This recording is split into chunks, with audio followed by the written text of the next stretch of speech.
नमस्कार, आप देख रहे हैं बौद्धिक भारत हिंदी न्यूज चैनल।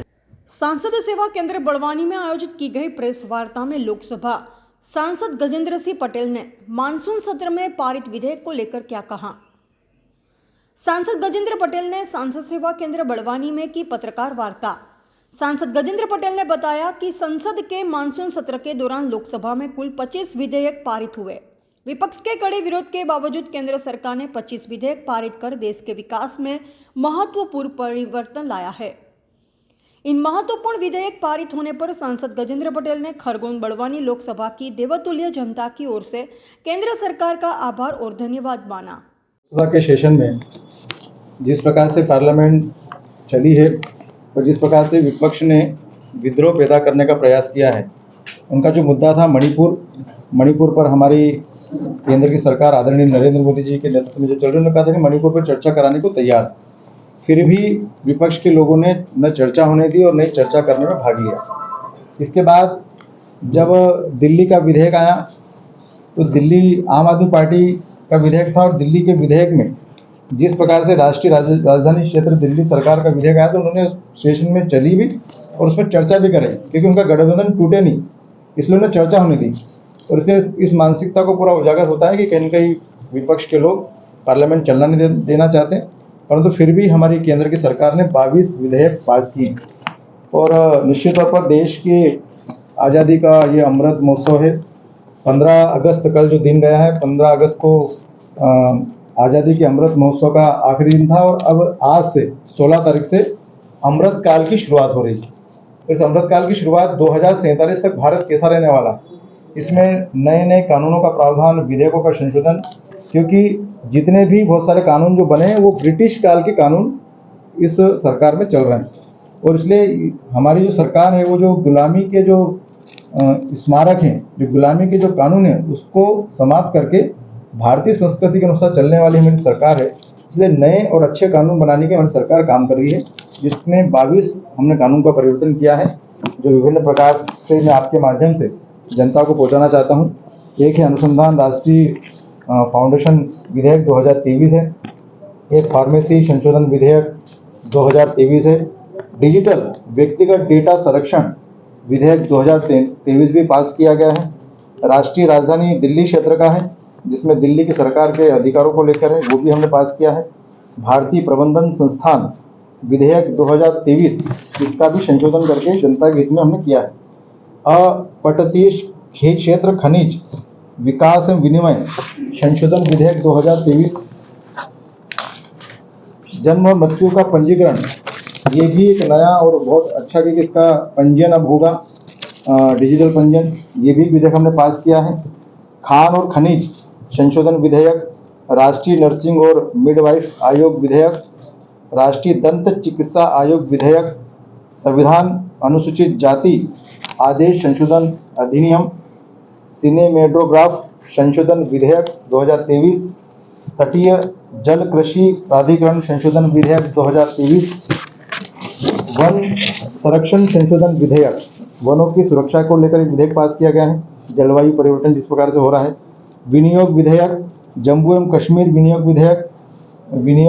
विधेयक 2023, अंतर सेवा संगठन, ये भी 2023 का विधेयक है, वित्त विधेयक जिसमें करदाताओं के लिए कुछ प्रावधान किए गए हैं, जन विश्वास प्रावधान संशोधन, निरसन और संशोधन विधेयक, बहुराज्य सहकारी समिति जो प्रारूपों को लेकर है उसको संशोधित किया गया है, प्रतिस्पर्धा संशोधन विधेयक, मध्यस्थता विधेयक 2021 जो पिछली बार राज्यसभा में पास हुआ था, इस बार लोकसभा में पास हुआ है, जैव विविधता संशोधन विधेयक।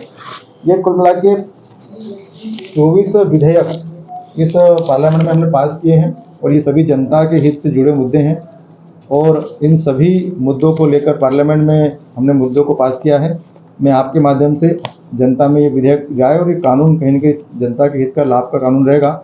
मैं पुनः आपके माध्यम से ये विपक्ष के लोगों से भी कहना चाहता हूँ कि आप लोकसभा के सदन में सांसद बनकर आते हैं, सांसद अपने क्षेत्र की समस्याओं को लेकर पार्लियामेंट में मुद्दे उठाना, विषय को रखना, अपनी मांग करना और विषय पर चर्चा करने के लिए पार्लियामेंट रहती है।